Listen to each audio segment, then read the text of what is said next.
प्यारे बच्चों, जैसा कि आप सभी लोग जान रहे हैं, हम लोग तापमापी एवं कैलोरीमिति का सिद्धांत यही चैप्टर पर, लेकिन बच्चों इस चैप्टर से अब आपको उष्मा के न्यूमेरिकल्स स्टार्ट होंगे। और हमने शुरुआत में चर्चा किया था कि उष्मा एक ऐसा टॉपिक होता है जिसके न्यूमेरिकल्स टीचर को परेशान करते हैं। आप तो बहुत प्यारे नन्हे मुन्ने बच्चे हैं, तो फिलहाल प्रयास मेरा यही है कि अगर बेसिक मजबूत रहेगा, शुरुआत से मजबूती बनी रहेगी, तो आगे डिस्टर्बेंस नहीं होगा।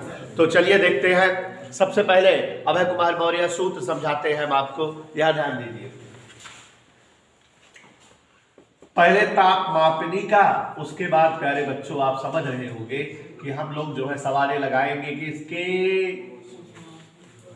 उष्मा कैलोरीमिति सिद्धांत की, ठीक है पगली।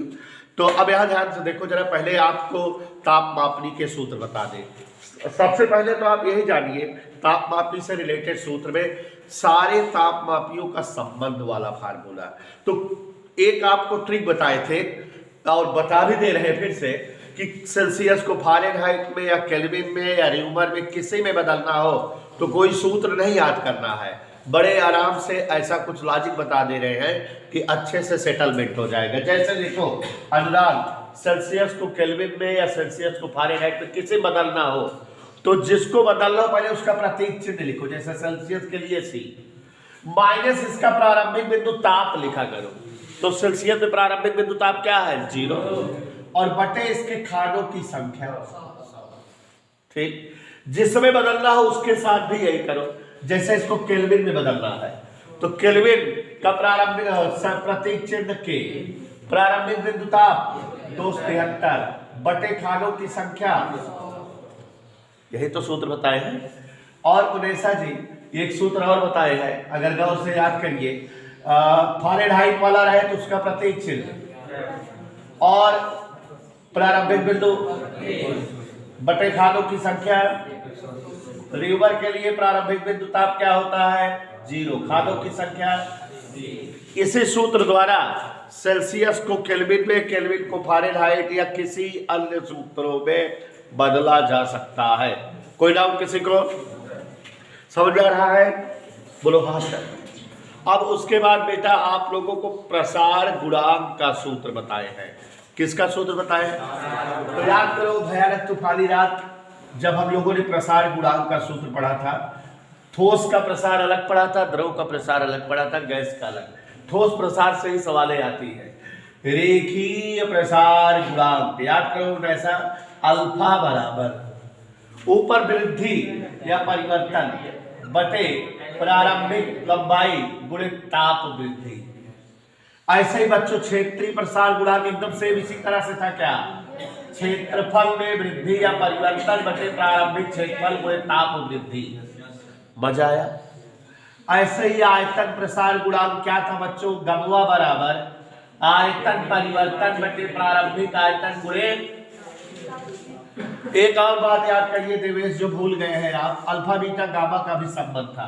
बीटा बराबर क्या बताए थे? 2 अल्फा। क्षेत्रीय प्रसार गुणांक रेखीय प्रसार गुणांक का डबल होता है और गामा बराबर 3 अल्फा। ऐसा लग क्या कि हम नहीं बताए इसको? कह दो, बताइए। और ध्यान दीजिए, बायल का नियम, चार्ल्स का नियम, दाब का नियम भी पढ़ाए हैं। याद नहीं है आपको? बायल का नियम देखो इधर, P1 V1 बराबर, जोर से बोलो,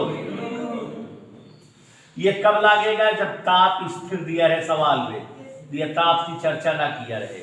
ट्रिक बता रहा हूं कब लगाएंगे। और दूसरा है B1 बटा T1 बराबर B2 बटा T2, ये कब लगाएंगे? जब जो है दाब स्थिर हो। और P1 बटा T1 P2 बटा T2, ये कब लगाएंगे? आयतन स्थिर हो। तो ये 3 सूत्र जो है आपको याद रखने हैं, लेकिन कहो तो मैं एक ट्रिक बता दूं, तीनों ना याद करो, केवल एक याद करो। तीनों ना याद करो, केवल एक। और ऐसा P1 B1 बटा T1 बराबर P2 B2 बटा T2, एक याद कर लो, केवल एक याद कर लो। P1 B1 बटा T1 बराबर P2 B2 बटे T2। अगर आप इस पर सवालें यहाँ समझे रहोगे ना तो आपको केमिस्ट्री में सवालें मस्त समझ में आएगी। केमिस्ट्री में भी इस पर सवालें बहुत धुआंधार रहती है। तो यहाँ ध्यान दो, P1 B1 बटे T1 बराबर P2 बटा T2 याद किए रहो। अब अगर सवाल में ताप की चर्चा ना हो, किसकी चर्चा ना हो, तो दोनों ताप मिटा दिया। अब अगर आयतन चर्चा ना हो तो दोनों आयतन मिटा दिया। दाब के चर्चा ना हो तो P मिटा देगा। सूत्र इसी एक से काम चल जाएगा। तो प्यारे बच्चों, इन्हीं सूत्रों पर हम आपसे सवाल लगवाने चल रहे हैं और देखते हैं एक एक स्टेप चलेगा। पहले इस पर सवाल लगेगी, फिर इस पर लगेगी, फिर इस पर, ऐसे चलते रहेंगे। और उसके बाद गुप्त ऊष्मा और विशिष्ट ऊष्मा और कैलोरीमिति के सिद्धांत पर सवाल लगेगी। उन पर सवाल कठिन है, प्रयास करेंगे कि जल्दी से खत्म हो जाए, क्योंकि हमको बेटा भी ऊष्मा और तरंगति फरवरी में कोर्स खत्म करना है, पहले ये सोच लिया है। ठीक है, मार्च से 12th का पढ़ाएंगे। ठीक है, प्रश्न पढ़ता हूं, आप सभी बच्चे हमारा ध्यान देंगे। किस तापमान पर, ऐसा सुनो, किस तापमान पर केल्विन ताप का मान सेल्सियस मान का दुगना होगा? केल्विन ताप का मान सेल्सियस मान का दुगना होगा। इधर देखो, इधर केल्विन ताप का मान सेल्सियस का, अगर सेल्सियस x हो तो केल्विन वाला क्या कह रहा है? 2x। यही कह रहा है, हमसे पूछो, यही कह रहा है। नहीं, सेल्सियस मान का केल्विनवा क्या है? डबल है। C अगर x है, केल्विन क्या है? अब सेल्सियस और केल्विन का सूत्र देखो क्या होता है। C माइनस 0 बटा 100 बराबर K माइनस 273 बटा 100। 100 C में से 0 गए, K माइनस 273। मजा आए? C जगह क्या लिख दी? K जगह करो दिक्कत है। देखा एक है वो कह दी 273 इधर आएंगे और x इधर चला गया। देखो रिवाई को 2x में x गए, x बराबर, और ये सेल्सियस हमारे डिग्री सेंटीग्रेड, तो 273 डिग्री सेल्सियस का बाद केल्विन पैमाने पर दुगना हो जाएगा। समझ में आया? पक्का? चलो दूसरा आवाज नहीं यार, दूसरा बहुत बोलती हो। सवाल नंबर 2, स्वस्थ मनुष्य का तापमान सेल्सियस पर क्या होता है, केल्विन और फ़ारेनहाइट में क्या होगा? आप सभी बच्चे को बताना चाहेंगे कि जो आदमी होता है वो जो है अधिकतम 110 डिग्री फ़ारेनहाइट का टेम्परेचर सह सकता है और 95 डिग्री फ़ारेनहाइट से कम ताप तक सह सकता है। 95 डिग्री फ़ारेनहाइट से कम ताप पर जिंदा नहीं रह सकता और 110 डिग्री फ़ारेनहाइट से ऊपर ताप पर जिंदा नहीं रह सकता। इसलिए जो बुखार नापने वाला डॉक्टरी थर्मामीटर होता है उस पर प्रारंभिक बिंदु ताप 95 होता है और शीर्ष बिंदु ताप कितना होता है? 110, लेकिन क्या डिग्री फ़ारेनहाइट। तो प्रारंभिक बिंदु ताप 95 डिग्री फ़ारेनहाइट और शीर्ष बिंदु ताप 110 डिग्री फ़ारेनहाइट। एक नया क्वेश्चन बता दिए ना कि आपसे पूछे डॉक्टरी थर्मामीटर के प्रारंभिक और अंतिम ताप बिंदु क्या होते हैं, तो 95 डिग्री फ़ारेनहाइट और 110 डिग्री फ़ारेनहाइट।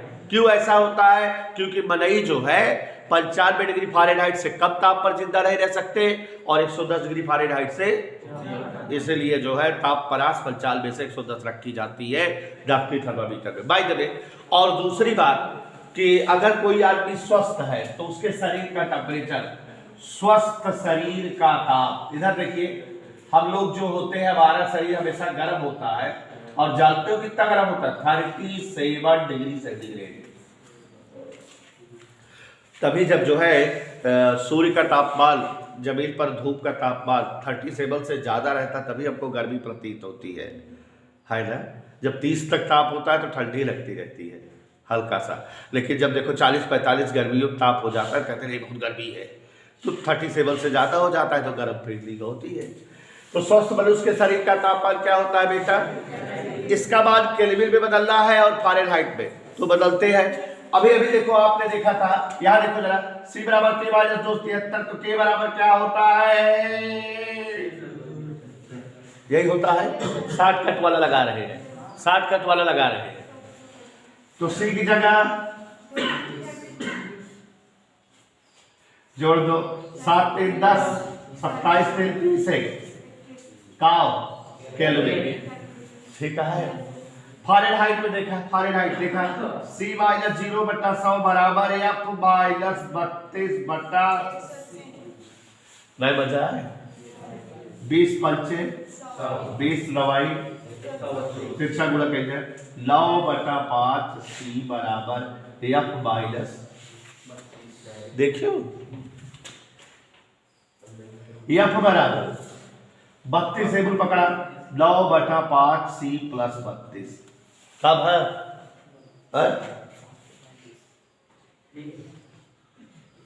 और आगे देखा 9/5 C जगह प्लस 60 का कैलकुलेशन कैसी कहा है, हमारा मन कहा था यार 60 कर पाते। जब कहो 5 से भाग देख रहा है तो ऊपर वाले के डबल करके एक अंक पे दशमलव लगा दिए चाहिए। कहो कहे हम जैसे अगर कहा है 8 को 5 से भाग दो, ऊपर वाले डबल कर 8 दूनी 16 एक अंक पे दशमलव,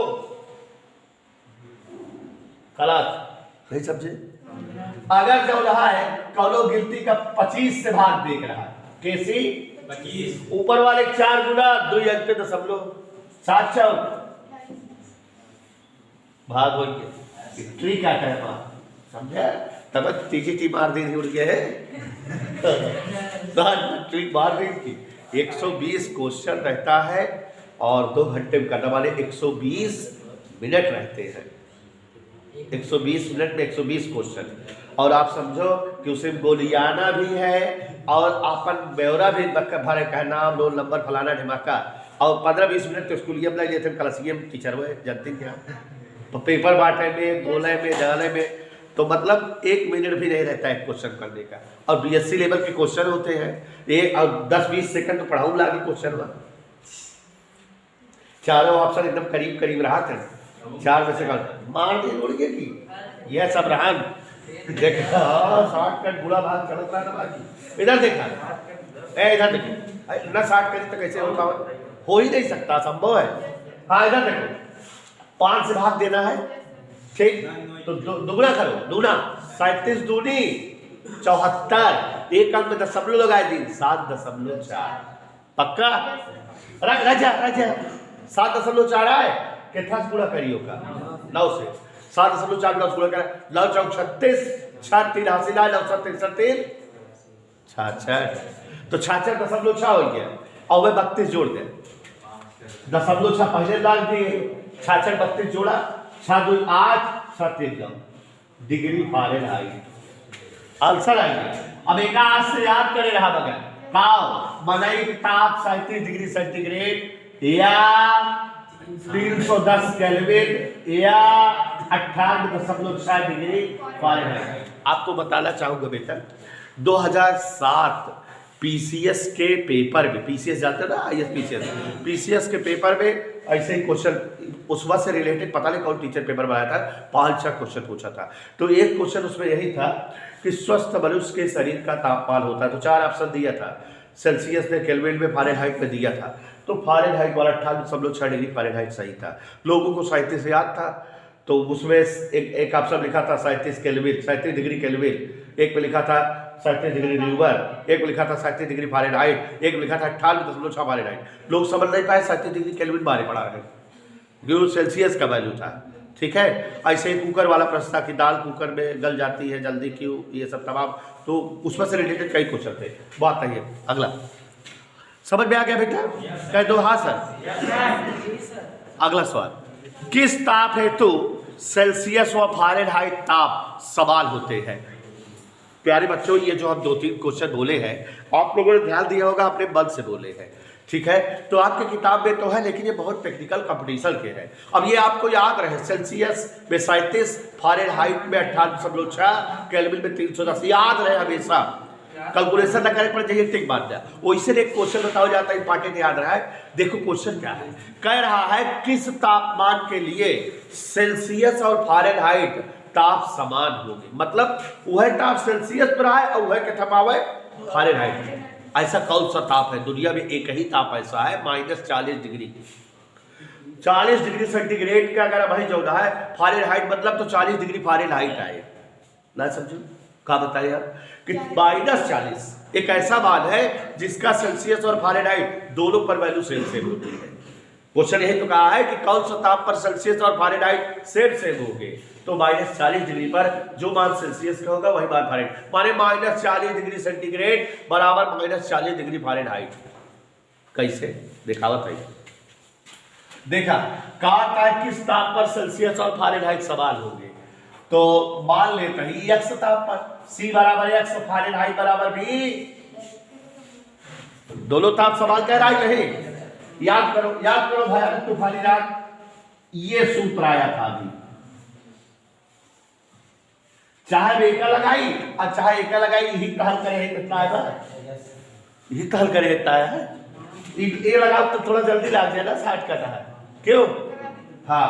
और हम काहे उसको करते क्योंकि उसको याद नहीं करना पड़ता। लेकिन देखो ऐसे चलकर यहाँ तक आया कि 1 2 3 3 लाख पे आया नहीं, तो यह बराबर क्या है 9/5 C + 32। यह याद करे रहा, याद रहा, ये लगाओ कर डायरेक्ट वही कहा करती है आ जाता। तो ये आपकी जगह क्या लिख दे 9/5 C जगह प्लस 32 में बुलाओ कितना हो जाए, x बोला जा 9/5 x माइनस x, तो -32 लघुत्तम 5 log x माइनस, समझे राज जाए -32 log 5 गए डबल में 32 से 5 गुणा करेगा, 32 5 4 से भाग देगा 4 4। अब ये बताओ तो इतना विश्वास करते हैं। तो -40 डिग्री सेंटीग्रेड का वैल्यू -40 डिग्री फारेनहाइट आता है, माने -40 एक ऐसी वैल्यू है जिसका सेल्सियस और फारेनहाइट मान समान होता है। समझ में, टेक्निकल है। अगला देखिए, किस ताप पर फारेनहाइट का मान सेल्सियस का 3 गुना होगा। तो चलो देखते हैं किस ताप पर फारेनहाइट का मान सेल्सियस का 3 गुना। सी अगर x रहा है तो F कितना हो जाता है बेटा, यह तो सूत्र क्या है, F बराबर 9/5 C + 32। तो F की जगह 9/5 × x + 32, एक है बोला 3x माइनस 9/5 x बराबर, करो दिक्कत कैलकुलेशन करा, पालती आई 15 ब्लाउ 6, क्या दिक्कत बताओ। तो x बराबर 32 5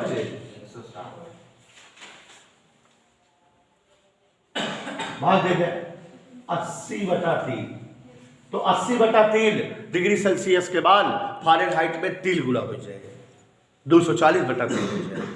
ठीक है, करो दिक्कत, समझ में आया, आ गया कि नहीं। पांचवा देखो 36 डिग्री सेल्सियस ताप को केल्विन व न्यूटन में बदलो, ये तो एकदम सरल है। चलो केल्विन बराबर क्या होता है 36 डिग्री सेल्सियस का न्यूटन केल्विन में बदल रहा है, कितना आ जाएगा 36 9 27 33, तो कोई दिक्कत। तो 36 डिग्री सेल्सियस बराबर 309 केल्विन आ गया कि नहीं। और किसमें बदलना है, रिवर वाला सूत्र बताओ, C - 0/100 बराबर R - 0/, तो 20 500 20 C/5 बराबर R/, C जगह क्या लिख दी 36/5 बराबर R/, तिरछा गुणा कर दिया, R बराबर 144/5, तो 28.8 र्यूबर, माने 36 डिग्री सेल्सियस बराबर 28.8 डिग्री र्यूबर। कोई दिक्कत बेटा, समझ में आया बच्चों, क्लियर। तो इतना लगा लो बच्चों। अगला क्वेश्चन पढ़ रहे हैं, सभी लोग ध्यान फरमाएंगे। 20 सेमी लंबाई की एक छड़ के ताप में 50 डिग्री सेंटीग्रेड की वृद्धि किए जाने पर इसकी लंबाई में 2 सेमी की वृद्धि हो जाती है, रेखीय और क्षेत्रीय प्रसार गुणांक बताओ। तो बच्चों जो जो दिया है लिखते रहे हैं, ध्यान से देखिए और हमारे साथ लगाते रहिए क्योंकि आपको लेट हो रहा होगा। क्या ध्यान दीजिए, 20 सेमी लंबाई की छड़, माने L बराबर क्या लिखते हैं बच्चों, इसके ताप में 50 डिग्री सेल्सियस की वृद्धि करते हैं। तो अर्कम ताप वृद्धि का मतलब होता है डेल्टा T, कितना दिया है तो इसकी लंबाई में वृद्धि डेल्टा एल 4 से भी होती है। इसका रेखीय प्रसार गुणांक क्षेत्रीय प्रसार गुणांक बताना है। चले बच्चों ध्यान देना तुम भी। तो अब बेटा अल्फा का सूत्र क्या होता है हिमांशुदान? डेल्टा एल अपान एल डेल्टा टी, यही होता है। तो गौर से देखो, डेल्टा एल 4, एल की जगह 20, डेल्टा टी की जगह 50। गौर फरमाइएगा, गौर फरमाएंगे। 4 पंचे 50 25 250, ठीक है। अब 1 मिनट इधर देखा, अगर अब भाई दशमलव लगाऊं ऊपर तो 10 हो जाएगा, 0 बढ़ाऊं तो 100, फिर 0 बढ़ाऊं तो क्या हो जाए 1000, 250 चौका 1000। नहीं समझे? दशमलव लगाए 10, 0 बढ़ाए 100, फिर 0 बढ़ाए 1000, 250 चौका प्रति डिग्री सेल्सियस, क्योंकि प्रसार गुणांक का मात्रक जो है प्रति डिग्री सेल्सियस होता है। तो ये अल्फा आ गया कि नहीं बच्चों? और क्या पूछ रहा है? बीटा भी। बीटा अल्फा का डबल होता है, बताएंगे। बीटा बराबर क्या होता है? तो 2 गुणे अल्फा मान धर 2.004 गुणा करने पर 0.008 प्रति डिग्री सेल्सियस। शिवांशु चाचा समझ में आए? चला अगला सवाल देखा, 7वां प्रश्न नंबर 7। एक वस्तु के पदार्थ का आयतन प्रसार गुणांक दिया है 3 गुणे 10 घात -5। बच्चों आयतन प्रसार गुणांक कितना दिया है? 3 गुणे 10 घात -5 प्रति डिग्री सेल्सियस। कोई डाउट किसी को? क्या दिया है? आयतन प्रसार गुणांक 3 गुणे 10 घात -5 प्रति डिग्री सेल्सियस। समझ में आया? कह रहा है इसका रेखीय प्रसार गुणांक, क्षेत्रीय प्रसार गुणांक सब बताओ। देखो गामा बराबर क्या होता है बेटा? तो अल्फा बराबर क्या होगा अरमान? गामा बटे 3। गामा 3 गुणे 10 की घात -5 बटा 3 कर देंगे देवेश चाचा 1 गुणे 10 घात -5 प्रति डिग्री सेल्सियस। किसका मान आ जाएगा? अल्फा आ गया कि नहीं बच्चों? अब बीटा बराबर क्या होता है हमको बताओ? 2 अल्फा। तो 2 गुणे 1 गुणे 10 घात -5 हल करने पर क्या आ जाएगा बेटा? हिमांशु डाल पता लग गया किसकी value? Any doubt? Alpha beta gamma तीनों आ गया ना। इसी बात पे क्वेश्चन नंबर 8 लगा दे। क्वेश्चन नंबर 8 देखो जरा, किसी वस्तु के पदार्थ का क्षेत्रीय प्रसार गुणांक, क्षेत्रीय प्रसार गुणांक दिया है 3 गुणे 10 की घात -4 प्रति डिग्री सेल्सियस। इसका अल्फा और गामा बताना है। तो दीपक के ढकेल क्या नाम है? पटेल। यहां देखो जरा, बीटा बराबर क्या होता है? 2 अल्फा, नाडिया वाला। तो अल्फा बराबर बीटा बटे वैल्यू रख दे बच्चों। देखो बीटा की जगह क्या लिख दे? 3 गुणे 10 की घात -4 बटे 2, तो आ जाएगा 1.5 गुणे 10 की घात -4 प्रति डिग्री सेल्सियस। किसका मान आ गया ये? और किसका जानना है? गामा बराबर क्या होता है? तो 3 गुणे 1.5 गुणे 10 की घात -4। जोर से बोलो भाई माता की। तो ये आ गया 4.5 10 घात -4 प्रति डिग्री सेल्सियस। कोई दिक्कत नहीं इसका का? आगे ध्यान दो। सवाल नंबर 9। किसी पदार्थ का रेखीय प्रसार गुणांक 2 गुणे 10 घात -4 क्या दिया हुआ है? रेखीय प्रसार गुणांक मतलब अल्फा दिया है 2 गुणे 10 की घात -4 प्रति डिग्री सेल्सियस। बीटा बताना है और गबवा बताना है। तो बीटा बराबर क्या सूत्र होता है? हमसे पूछो। 2 गुणे अल्फा मान बोलो। आप ऐसे नहीं, 4 गुणे 10 घात -4 प्रति डिग्री सेल्सियस। कोई दिक्कत? गामा बराबर 3 अल्फा, तो गामा बराबर 3 गुणे अल्फा की जगह। अनुवाद तुम्हारे समझ में नहीं आ रहा है?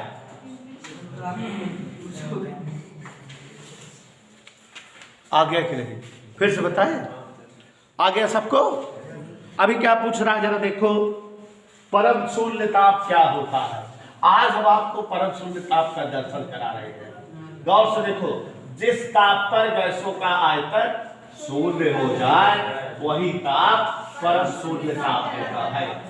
यही तो जानते हो, इसको निकालना है। देखो जरा, परम शून्य ताप हेतु आयतन क्या हो जाना चाहिए, इसलिए बीटी बराबर क्या होता है जरूर बताओ आप लोग, अल्फा टी होता है कि नहीं, नहीं होता, बीटी की जगह ऑफोल, इसको नीचे लाओ, एक इधर बचा करो, या टी बराबर -1 अल्फा। अब देखो -1 मान बताए 1/273, ऊपर का -273 डिग्री सेल्सियस ले परम शून्य ताप आएगा। ये वह ताप है जिस पर किसी भी गैस का आयतन और दाब शून्य होता है।